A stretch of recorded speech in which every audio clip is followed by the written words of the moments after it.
Uma produção independente. Todo conteúdo veiculado é de inteira responsabilidade de seus produtores e idealizadores.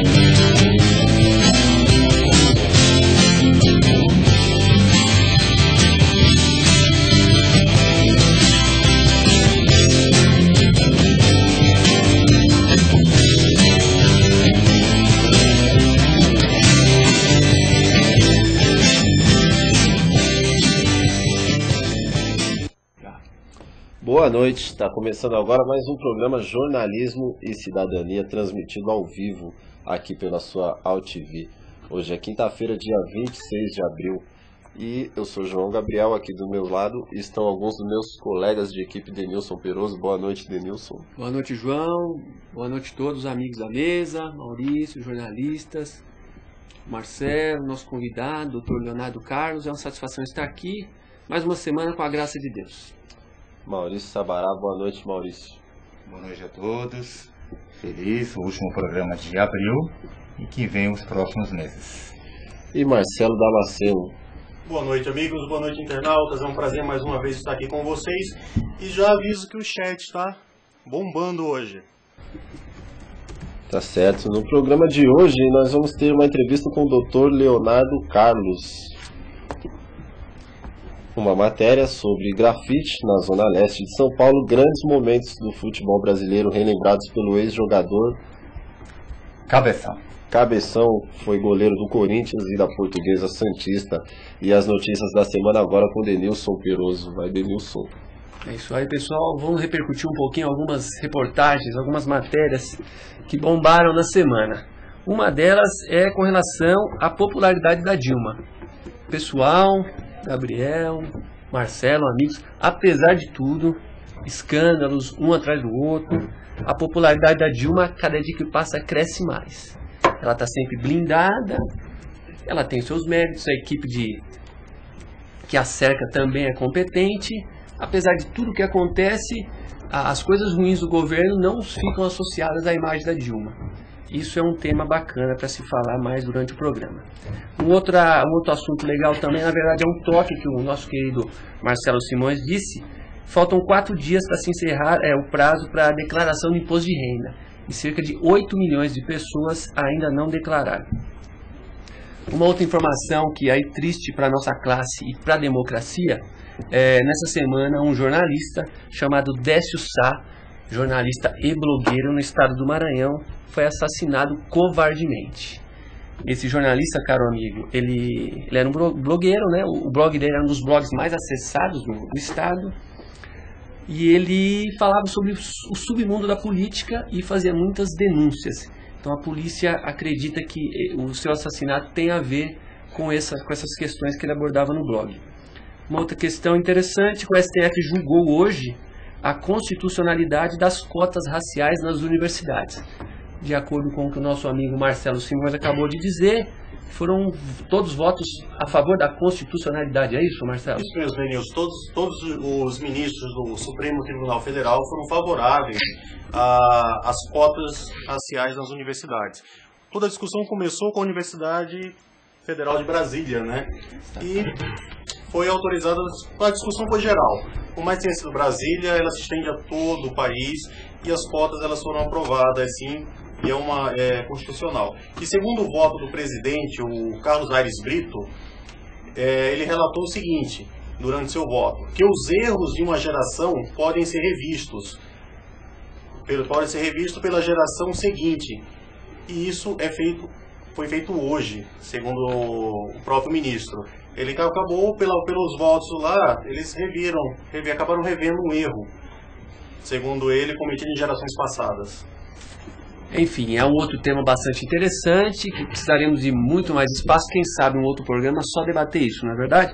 E mais uma última informação, essa daí até um tanto quanto engraçada e trágica ao mesmo tempo. Não sei se alguns de vocês devem andar de carro, né, por São Paulo. Então se preparem, caros amigos, que foi aprovado na Câmara Municipal o projeto do nosso caro vereador Carlos Apolinário, do DEM. Você sabe o que diz esse projeto de lei, Carlos Gabriel? Não. Institui em São Paulo o pedágio urbano.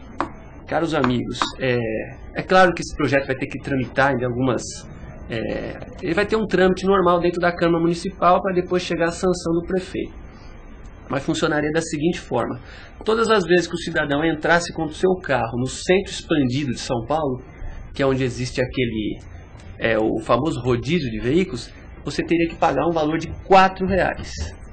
Então você imagine o quanto mais que a nossa prefeitura, o nosso querido prefeito Kassab, iria ganhar para os cofres públicos, né?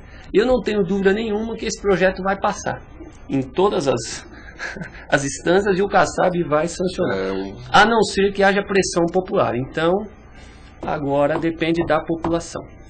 É um assunto interessante também para ser discutido por um bom tempo. Aí cabe um programa futuro para discutir esse assunto. Algumas pessoas apontam como sendo inevitável a instituição do pedágio urbano, né?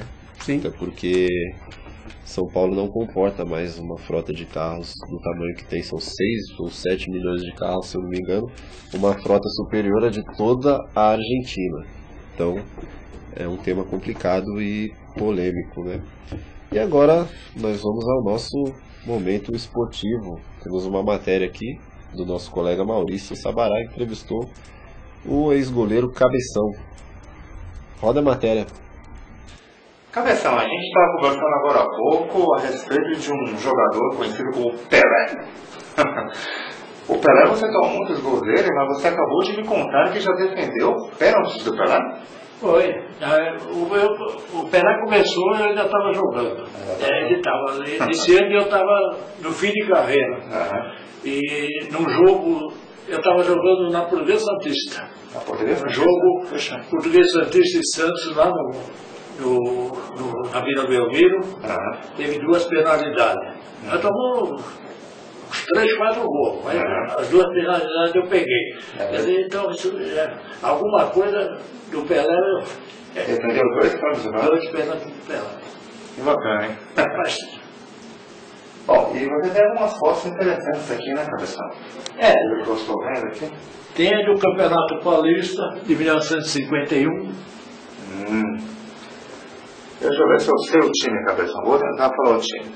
Cabeção, Baltazar, Touguinha, Lorena, Murilo, Jackson, Carbone, Julião, Idário, Luizinho e Cláudio. Acertei? Bom time, né, Cabeção? Time bom. Uma foto sua aqui também. Esse time que fez 103 gols no campeonato. Paulista 51, né? Só faltou o Mário aqui na foto também, né? Acho que ele não jogou a final, né, Cabeção? Não pegou. O Mário veio depois. O Mário veio depois. Tá certo, Cabeção. Bom, o Parque São Jorge, né? Era o que era o Parque São Jorge. Mais uma vez, Cabeção. Tudo bem. Muito obrigado. Tudo de bom, senhor. Um abraço. Obrigado. Pois é, grande goleiro aí, Cabeção, jogou no Corinthians, jogou na Portuguesa Santista. Fala um pouco aí sobre a carreira dele. Pois bem, o Cabeção ele foi um goleiro que jogou coincidentemente na mesma época do Gilmar dos Santos Neves, o famoso goleiro bicampeão do mundo em 58 e 62. Ele simplesmente disputava a posição. Devido à fama do Gilmar, né, também categoria desse grande goleiro, o Cabeção muitas vezes ficou de fora do time, tanto que jogou um período na Portuguesa de Desportos, mas sua carreira de fato realmente foi no Corinthians. Inclusive, na Copa do Mundo de 1954, era reserva do Castilho. Tá certo. E a nossa audiência no chat aí, Maurício Sabará? Vamos lá, João. O Marcelo Damasceno. Já tem o Daniel Soares aqui comentando essa questão do pedágio, já voltamos para o futebol, que tem perguntas aqui relacionadas ao futebol também. O Daniel Soares, ele é jornalista lá da cidade de Osasco, e ele comenta: o pedágio é inconstitucional, configura a tributação como em PVA. Então tem esse detalhe, isso já foi pauta também, se eu não me engano, no Jornal Nacional, que tratou do mesmo assunto.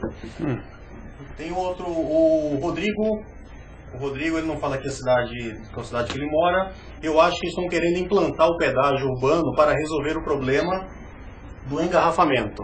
Assim, é uma possível solução, porém, enquanto não tiver um investimento público, Rodrigo, efetivo no transporte, você não vai ter como resolver essa questão do engarrafamento.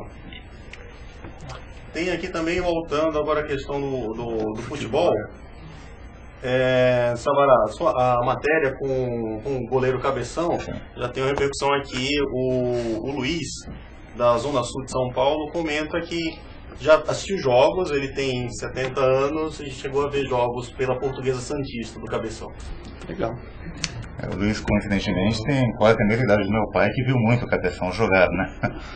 Bacana. E, coincidentemente, pelo fato do Cabeção ter sido um goleiro, hoje, dia 26 de abril, é dia do goleiro. Opa. Quando surgiu essa data? Justamente dia 26 de abril coincide com o aniversário do ex-goleiro Manga, que jogou no Botafogo na década de 60, foi da Copa do Mundo de 76, e na época ele havia sido campeão brasileiro pelo Internacional.